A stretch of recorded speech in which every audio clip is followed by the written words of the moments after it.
Hey guys, Miss Cote here. So far in our unit on cell communication, we've been looking at the various ways animal cells can communicate with each other to maintain homeostasis. And while we don't think of them as much since we are animals, plant cells also need to communicate with each other for homeostasis. But there's one big difference between them. To respond to external stimuli, animals have the ability to physically move from one place to the other if needed, but plants cannot. Plants only have the ability to alter their growth and development, and they do this in the same manner as animals, using signal transduction pathways. This video is about how plant cells communicate with each other and with the environment around them. So let's get started. Let's discuss an example of how plants respond to light. I don't know about you and your family, but I have this bad habit of buying a bag of potatoes, I use what I need, and then I put them away and forget about them. And when I finally go back and get the potatoes, I notice that they have growths coming out of them, but they don't look like your typical plant growth. Their stems are pale and their roots are stubby. This is called etiolation, and these are adaptations for growing in darkness. Think about it. If they're underground and there's no sun, why should they grow like normal plants? It would be a waste to make chlorophyll if they can't perform photosynthesis. So their stems and roots mainly elongate, pushing through the soil.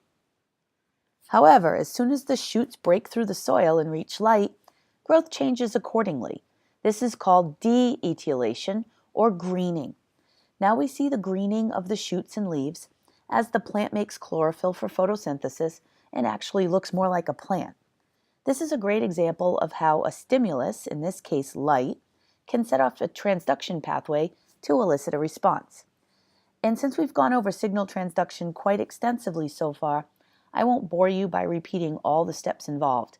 Just understand that it's the same as for animals. The chemical signals that plants use for signal transduction pathways are referred to as hormones, although there's a bit of controversy around using this term. The hormone concept was originated in animals, and plant biologists don't feel that it truly describes what's going on in plants.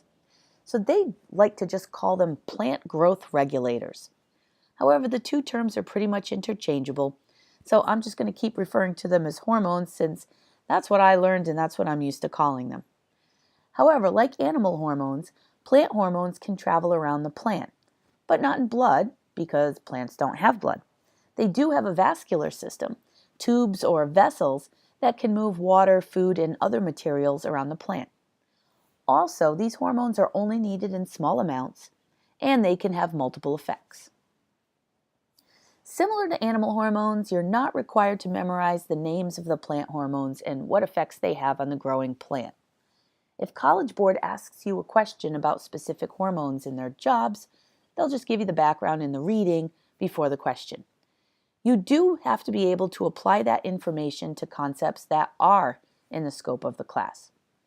I can tell you that over the years, I've learned a few things about the specific hormones, such as auxin is used for a bunch of responses.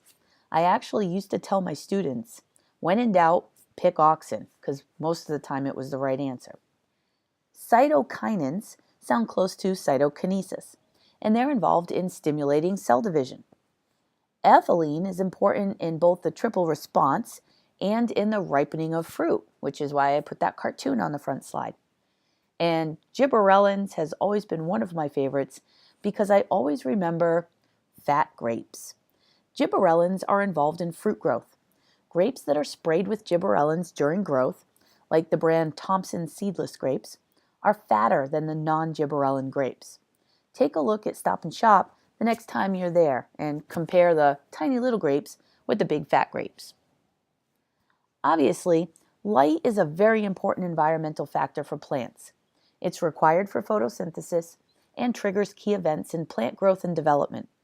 But it's not just only the light itself. Plants can sense changes in the direction, intensity, and wavelengths of light. In studying the wavelength of light, researchers have determined that blue and red light are not only important for photosynthesis, remember the action spectrum for chlorophyll, but also for growth and development. That led them to suggest that there are two classes of light receptors, blue light photoreceptors and phytochromes, which absorb mostly red light. While the blue light receptors are responsible for certain responses such as elongation, stomata opening, and phototropism, we're going to look more closely at the phytochromes and seed germination. If you remember, wow, it feels like way back when we were talking about plant reproduction and seeds, I was saying that a seed will not germinate unless the conditions are right. A plant doesn't want to begin germination until it's sure the weather is warming up and it will avoid being killed by a frost. In the 1930s, by studying the germination of lettuce seeds, the U.S. Department of Agriculture determined that red light increased germination while far red light inhibited germination. And what's interesting is that their response, whether to germinate or not germinate, is dependent on the last flash of light. Looking at the results of the study, the last flash of light before the dark determines what will happen. It doesn't matter how many times it switches between red and far red light. If red is last, the seeds will germinate. If far red is last, the seeds will not germinate. The phytochromes act as molecular switches. Red light turns the phytochrome on, and far red light turns the phytochrome off. Phytochromes do more than just control seed germination, as shown in the yellow box.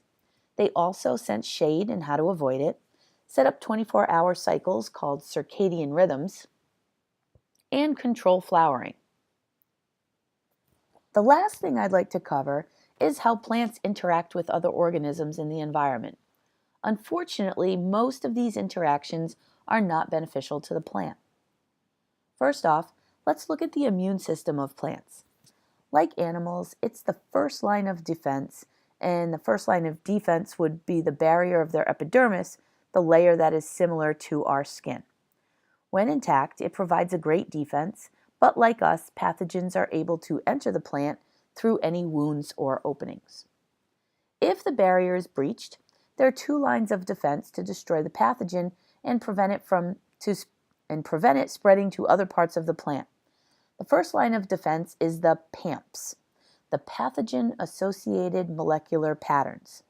These are molecular sequences, such as amino acids, that are specific to certain pathogens that are recognized by receptors in the plant. These receptors are very similar to the toll-like receptors that are found in the innate immune system of animals. Recognizing these sequences will set off a signaling pathway that does two things. First, it activates chemicals to kill off the pathogen, and second, it toughens up the cell wall. The second line of defense involves a combination of a local and systemic or plant-wide immune system. The local response is called the hypersensitive response, and this happens at the infection site itself. Basically what it does is that identification of a pathogen sets off a signal transduction pathway to seal off the area that's infected and destroys the cells in the region, and hopefully the pathogen along with it. This helps to prevent the spread of the pathogen. But before the cells die, they release another signaling molecule that travels around the plant. Basically, it's a, hey, just want to let you know that we got infected and are now being destroyed, so protect yourself so you don't meet the same fate we did. Sites far from the infection site receive the signal, and through another signal transduction pathway, activate the systemic acquired resistance, which makes the molecules necessary to protect itself from the pathogen.